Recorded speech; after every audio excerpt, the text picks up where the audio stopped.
Pak pada materi seni budaya.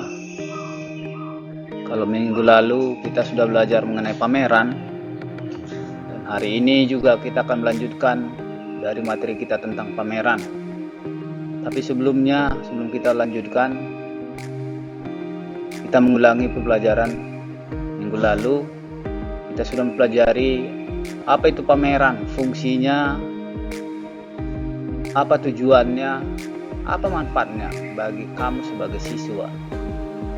Mungkin anak-anak kami di rumah sudah mempelajarinya dan sudah mencatatnya. Dan untuk kali ini, pertemuan ini, kita akan membahas mengenai jenis-jenis pameran menurut sifat, menurut jenis pameran yang ditampilkan. Ya, tapi sebelumnya itu, sebelum kita lanjutkan mempelajarinya, Bapak akan memberikan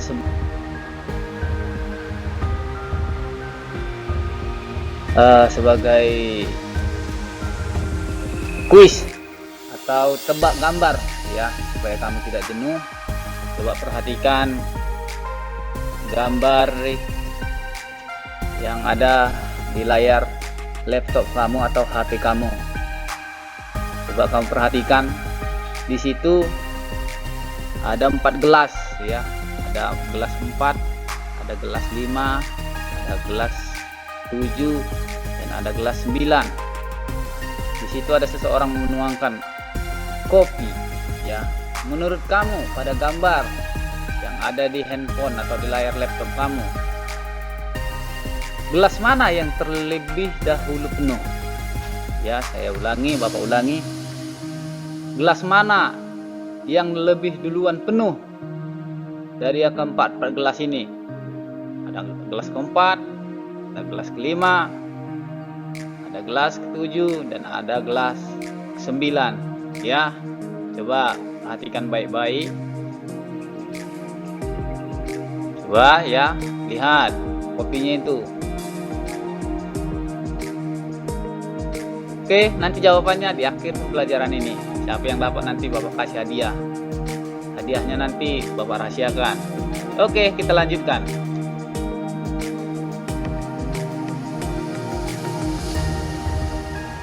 Jenis pameran menurut sifatnya, ya. Sama halnya manusia itu ada sifatnya, ada pemalas, ya. Ada sifatnya pemurah, baik, ya. Begitu juga pameran, ya. Dari jenis pameran ini, yang sifatnya, ya, pameran itu kan harus dipertunjukkan, ditampilkan, dipertontonkan kepada orang banyak. Jadi ada 3 dia jenis pameran menurut sifatnya. Yang pertama itu adalah pameran insidental, yaitu pameran seni rupa yang diselenggarakan secara berkala, yang didasarkan atas kebutuhan yang ada. Misalnya pameran kaligrafi guna menyongsong perayaan Misrat, ya. Ya. Ada sejarah, ada sesuatu yang terjadi itu bagi orang muslim. Misalnya bagi orang Kristen, ya, pameran itu bisa juga dibuat gambar-gambar, misalnya pas hari Natal, gambar-gambar pohon Natal, ya. Bisa dipamerkan jenis-jenis pohon Natal, ya kan. Ada sekarang kita lihat pohon Natal itu banyak. Ada terbuat dari barang-barang bekas, aqua gelas itu ada, ya. Kemudian dari tali, pernah Bapak lihat juga, ya, banyak. Seperti itu dia, kalau dia pameran insidental. Kemudian yang kedua itu adalah pameran rutin. Rutin itu maksudnya udah dilakukan setiap tahunnya, rutinitas, udah terbiasa, ya. Pameran seni rupa yang diselenggarakan pada periode tertentu, setiap acara dan berkelanjutan. Misalnya pentas seni, ya, yang dilakukan setiap akhir semester ini. Di sekolah-sekolah pasti ada pentas seni. Baik di sekolah kita ini, ya, setiap tahunnya itu ada pentas seni. Ketika kakak-kakak kelasmu telah menyelesaikan pembelajarannya atau telah tuntas atau telah lulus dari sekolah ini, mereka mengadakan pentas seni sekaligus sebagai bentuk kepuasan dan perpisahan bagi mereka untuk adik-adiknya baik kelas 10 dan kelas 11. Itu dia. Yang ketiga itu adalah pameran permanen. Permanen artinya adalah sudah tetap, ya, terbuka, mereka terbuka dan terus menerus, namanya sudah tetap, ya, terus menerus, ya, berkelanjutan, ya. Tadi jenis pameran menurut sifatnya, pameran digital, pameran rutin dan pameran permanen. Mungkin ini kamu sudah tahu ya. Kita lanjutkan.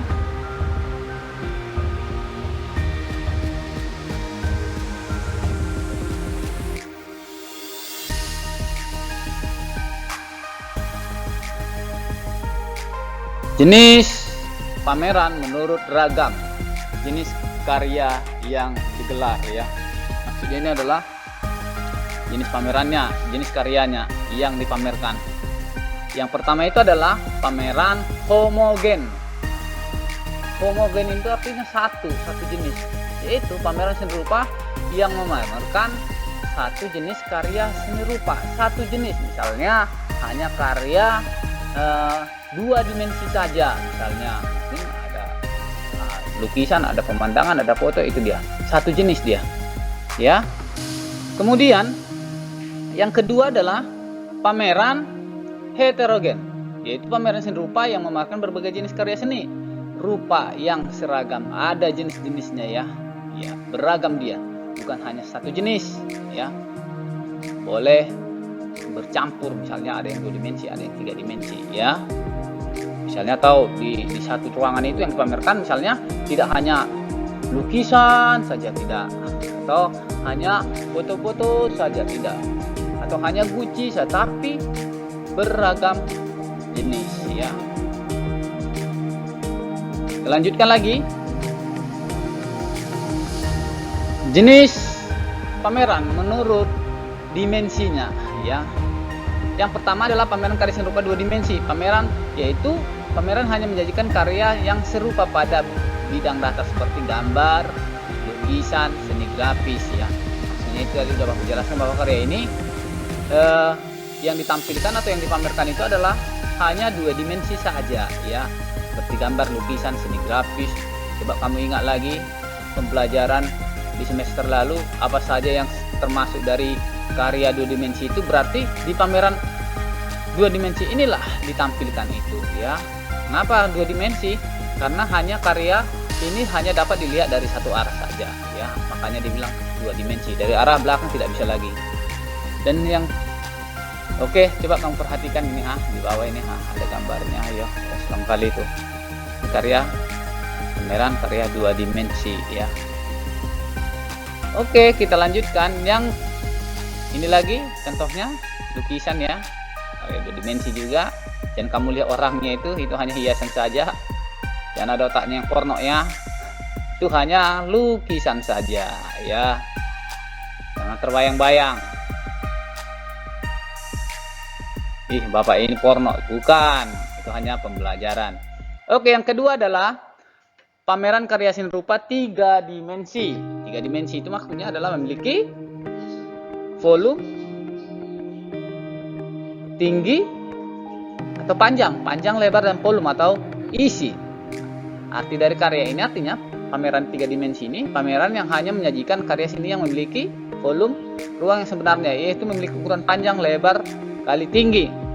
Dan karya ini dapat dilihat atau diamati atau diperhatikan dari berbagai arah, dari segala arah ya. Misalnya ini adalah, kamu sudah pasti tahu apa itu 3 dimensi. Mungkin di sekitar kamu juga banyak karya-karya 3 dimensi ya. Ya termasuk rumah ya, patung, handphone juga termasuk Bapak rasa, karena dia memiliki tebal liat ya.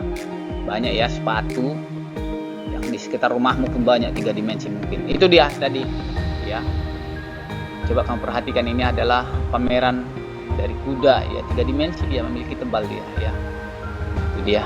Oke, kita lanjutkan adalah yang selanjutnya adalah unsur pameran seni rupa. Unsur ya, pasti kamu tahu apa ya unsur ya, misalnya di sekolahmu atau di rumahmu saja, unsur-unsur keluargamu apa? Ada orang tuamu ya, bapak dan ibumu, kemudian ada anak-anaknya ya kan, kemudian ada rumah, itulah unsur keluarga. Atau di sekolah kita ada unsur-unsur SMK Negeri 1 Air Putih. Yang pertama itu adalah kepala sekolah, ada guru, ada siswa, dan ada sekolah, itu unsurnya. Atau pernah kita mempelajari dari unsur-unsur tari ya kan, ada orangnya, ada penarinya, ada tempatnya, ada panggung ya kan, ada aksesorisnya, baik itu selendang ada makeup, ada musik pengiring, itu unsur-unsurnya. Sehingga ketika unsur-unsur ini terjadi lengkap, maka terjadilah yang namanya sebuah karya seni tari. Dalam pameran juga ada unsur-unsurnya. Yang pertama itu adalah karya serupa yang akan dipamerkan, ya. Maksudnya karyanya, ada karya mau ditampilkan, itu dia, ada barangnya ya. Yang kedua, panel atau sketsel, standar display atau box untuk memajang karya seni yang akan dipamerkan. Tempat ketika kita memajangkan pameran kita ini ada tempatnya, yaitu panel tadi ya, yang dilengketkan dia ya.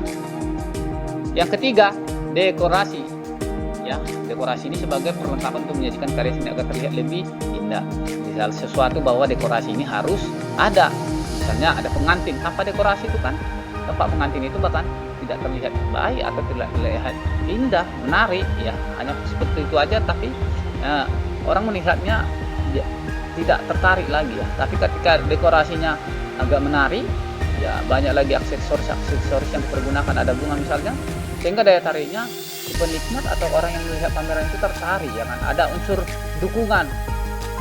Ketika pameran kamu ditampilkan ada lagi unsur-unsur pendukung tadi, unsur-unsur yang melengkapi sehingga pameran kamu tuh lebih menarik lagi atau ruangannya. Sound system ya, sound system ini sebagai alat pengeras suara, sebagai sarana audio yang diperlukan untuk menciptakan suasana bagi para pengunjung atau pameran ya, atau apresiator. Maksudnya apa makna sound system ini? Bisa saja informasi. Ketika orang yang menyelenggarakan pameran itu, mereka memberikan informasi, atau ketika pameran itu diadakan ada musik pengiring dibuat dari semua suara ini, sehingga kita menikmatinya dengan diiringi alunan-alunan musik sebagai daya tarik ya, untuk semakin enak kita melihat, mengapresiasi setiap pameran yang sudah disajikan tadi. Seterusnya yang kelima, label karya yang digunakan untuk menulis identitas, judul, pencipta, teknik, tahun penciptaan ditempel di dekat karya seni yang dipamerkan. Maksudnya itu apa? Supaya kita tahu bahwa karya itu apa judulnya. Kadang kita melihat sebuah karya, ya kan, pasti kita nggak tahu apa judulnya. Judulnya ini yang tahu adalah si pembuat karya tersebut. Ya, kalau kita mungkin hanya menebak-nebak saja, mungkin yang kita tebak bisa saja benar dan bisa saja salah. Tapi namun kepastiannya judul yang benar itu adalah ketika seseorang yang membuat karya tersebut itu yang membuat judulnya ya. Kemudian penciptanya siapa, teknik yang dipergunakan seperti apa, tahun penciptanya kapan. Nah, maksudnya itu adalah keterangan dari gambar tadi lah, mungkin ya ditulis oleh sebuah kertas ya. Ketika kita melihat itu, oh ini judulnya apanya, penciptanya si ini ya. Kemudian teknik apa yang dipergunakannya, apakah teknik pahat, apakah teknik lukis, atau apakah teknik tempel ya. Banyak ya teknik-teknik dalam karya seni rupa. Kemudian tahun penciptaannya kapan ya, sehingga orang tahu gitu ya. Yang seterusnya yang keenam, katalog sebagai lembaran petunjuk yang berisi tentang penyelenggaraan pameran. Katalognya maksudnya keterangan dari keseluruhan pameran tersebut. Buku tamu yang nantinya akan diisi oleh pengunjung pameran. Ini buku tamu ini maksudnya sangat penting bagi penyelenggara sebuah pameran. Kenapa? Dia bisa menilai, mengevaluasi sebanyak atau seberapa orang yang telah datang ketika mereka mengunjungi pameran tersebut ya. Dari buku tamu inilah mereka mengetahui sebanyak berapa atau berapa orang yang hadir menyaksikan pameran tersebut. Yang terakhir adalah buku kesan atau pesan atau kesan ya. Buku tersebut digunakan untuk mengetahui tanggapan pengunjung terhadap karya yang dipamerkan, atau bisa dibilang sebagai media komunikasi antara seniman dengan apresiator. Ya, seniman itu artinya adalah orang yang membuat pameran tadi, sedangkan apresiator adalah orang penikmat seperti kita. Kalau kita ke sebuah galeri atau tempat pameran, kita adalah apresiator, penilai, penikmat ya. Buku pesan dan kesan ini ya sangat perlu kita menulisnya, bagaimana pesan atau bagaimana kesan kita ketika menikmati pameran tersebut. Apakah merasa terkagum ya, apakah merasa bahagia ketika melihat pameran tersebut, apalagi ketika pameran itu ada sebuah karya atau beberapa karya kamu sukai ya kan, pasti kamu tuliskanlah di buku pesan dan kesan tadi apa pesanmu. Pesan itu biasa saja kamu mengungkapkan apa yang akan dilakukan untuk kedepannya, itu pesannya, ya kan, maunya ini seperti ini seperti ini, sedangkan kesannya bagaimana perasaanmu ketika sudah melihat pameran tersebut. Oke, itulah unsur-unsur pameran seni rupa ya. Kita lanjutkan lagi.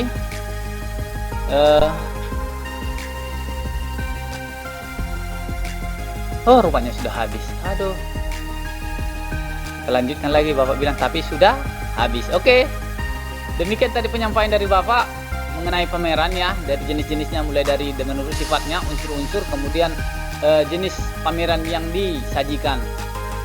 Mudah-mudahan kedepannya kita tetap semangat lagi dalam pelajaran ini, walaupun kita pembelajarannya secara online ya, secara daring, tapi Bapak berharap semangat kalian tidak akan pernah pudar demi masa depanmu ya. Tetap semangat ya. Orang yang bermalas-malas itu pasti masa depannya pasti akan malas juga, hasilnya bakalan tidak akan ada, namanya malas. Tapi kalau orang yang bersungguh-sungguh ya, bersemangat belajar, bersungguh-sungguh, diiringi dengan doa ya, pasti kamu nanti kelaknya menjadi orang-orang yang sukses ya. Ingat, pembelajaran itu tidak harus bertatap muka dengan gurunya. Di rumah saja kamu bisa belajar ya, asalkan kamu serius ya.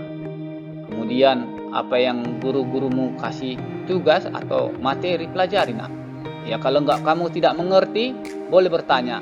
Apalagi tentang materi kita kali ini, kalau kalian tidak tahu, boleh bertanya sama Bapak, bisa lewat WA ya, bisa tanya aja, Pak saya kurang mengerti terhadap materi ini, coba jelaskan lagi Pak, gitu boleh ya. Bapak sangat senang, berarti kamu menanggapi atau aktif dalam pembelajaran kita secara online. Dan Bapak berharap semua tetap menjaga kesehatan, jangan berkeliaran, karena virus corona ini masih ada di sekitar kita dan kita tidak tahu siapa saja yang sudah kena virus. Tapi Bapak berharap tetaplah jaga kesehatan, kalau keluar gunakan masker, kemudian tetap cuci tangan 3M itu ya, jaga jarak juga ya. Dan Bapak berharap semua anak-anakku semua dalam keadaan sehat. Oke, kita sampai bertemu ya hari akan datang di materi yang akan baru ya. Minggu depan kita akan belajar mengenai kritik dari seni rupa. Oke, kembali lagi kita. Nah, ada ini sebagai peringatan, jika kamu keluar ya, jangan sampai ngantuk ya. Lihat ini ada korban ini, ini akibat supirnya mengantuk sehingga tabrakan. Makanya kalau keluar jangan ngantuk ya. Oke, kuis tadi, kembali lagi ke kuis tadi. Coba gambar tadi, menurut kamu gelas mana yang terisi penuh duluan? Yo, ada yang bilang 4, ada yang bilang 9, ada 5, ada 7. Mana ya? Oke, Bapak hitung mundur. 10, 9, 8, 7, 6, 5, 4, 3, 2, 1, habis. Oke, jawabannya adalah gelas yang duluan terisi penuh adalah gelas nomor 5. Oke, yang menjawab nomor 5 berhasil. Hadiahnya tunggu. Kapan Pak? Pokoknya tunggu aja lah. Sekian dan terima kasih. Semoga kita selalu selalu dijaga Tuhan lah ya, tetap tersenyum dan selalu semangat, dan jangan lupa berdoa. Sekian dan terima kasih bersama saya ya, Bapak Abner Nenggola sebagai guru seni budaya.